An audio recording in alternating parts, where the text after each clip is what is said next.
Hello and welcome to the Classical Guitar LPs podcast. I'm your host, Aaron Powell.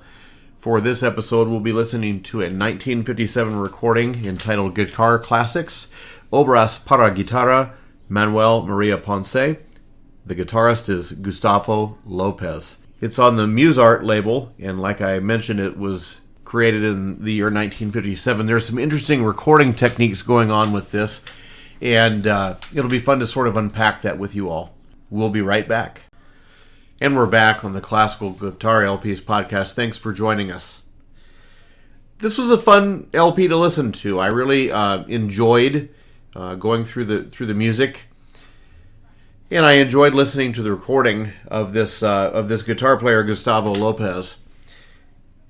This was on the Musart record label. I learned that was a project that was created to heighten the recording of Mexican musicians, and when I did a quick internet search, the company is still flourishing today. So that says something, because there have just been so many changes in the recording industry. And so, in any case, if my memory serves correctly, the Musart label began in 1948, and to still be going, that's a good thing. That's a wonderful thing to have happen with any company, to have that type of longevity.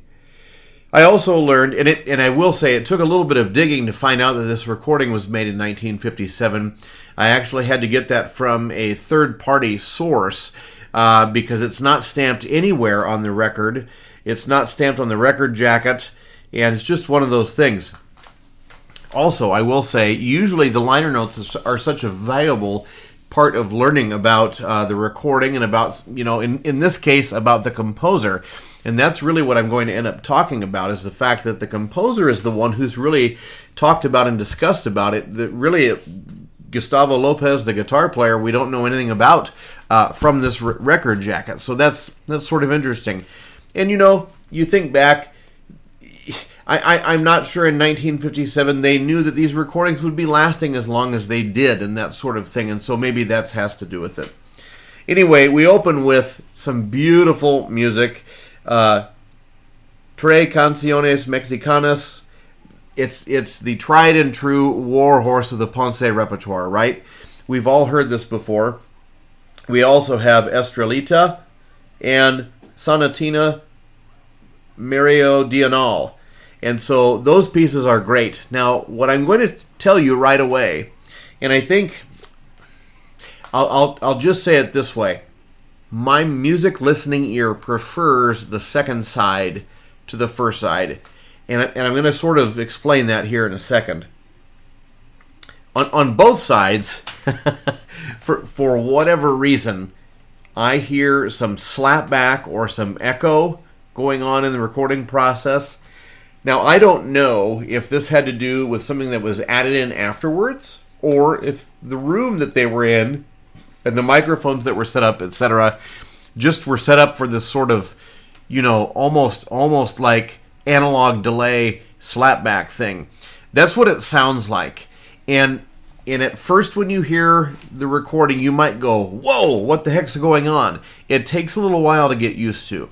And so at first I thought it was literally slapping and popping strings against the fretboard, and I thought maybe this guitar player was not a good guitarist, is what was going on. But as you listen to it, as you hear it, I think literally it's the recording technique that sort of makes the thing sound as it does. All I'll tell you is it gets better on side two. And so anyway, we've got a great first side. Gustavo Lopez is somebody who was a 4-year scholarship winner to study with Segovia in Siena, Italy. And so I'm doing some self-study and learning more about that process of that whole summer study in Siena, Italy. And I just marvel at the people that would have been at that festival. And I do want to learn more about this sort of thing. It just seems like quite an opportunity, and it seems like that careers were made for many who attended these classes and who were part of it. And so, in any case, just a really cool thing just to throw out there. Anyway, let's take it away and listen to side one of Guitar Classics, music for guitar by Manuel Maria Ponce. Again, the guitarist is Gustavo Lopez. Enjoy.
I hope you enjoyed that first side.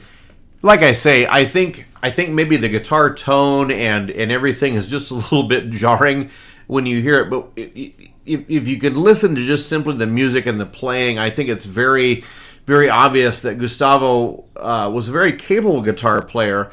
And here's what I'm going to theorize with you here on the Classical Guitar LPs podcast. I'm going to go ahead and say that he probably was a phenomenal live performer, and I think that maybe he was playing out in the recording process as if he had to play out I think he was playing out like he had to on stage to be heard. That's what I think, because you hear the strings being hit pretty hard, especially in those first couple of pieces. You're like, whoa, you are hitting that super hard, man. And anyway, he backs off of that quite a bit here as we flip to side 2 and as we hear the Sonata Classica, which is a phenomenal piece. In the first movement, there are some skips that happen. I do want to apologize about that. Some of these, this recording, this is probably a first edition from 1957, and we're doing this in the year 2022, so you can do the math. It's an old record, and so there's some scratches and pops and things like that. But anyway, what I'm trying to say is that the musicality really comes out, and I think on side 2, Gustavo plays this. I wish he would have recorded side 1 maybe after doing side 2, because I think it would have taken a little bit better. I really do think, and maybe you could get back to me. You could let me know on the socials. We've got Instagram.com/PowellGuitar, that sort of thing. You could send a message. You can send a message Anchor.fm/PowellGuitar. You could send a message that way as well. Do you think there is slapback on this recording? I think there is. I think it was put in post-production, and it's just sort of interesting to listen to. So anyway, in any case, I want you to enjoy this side 2.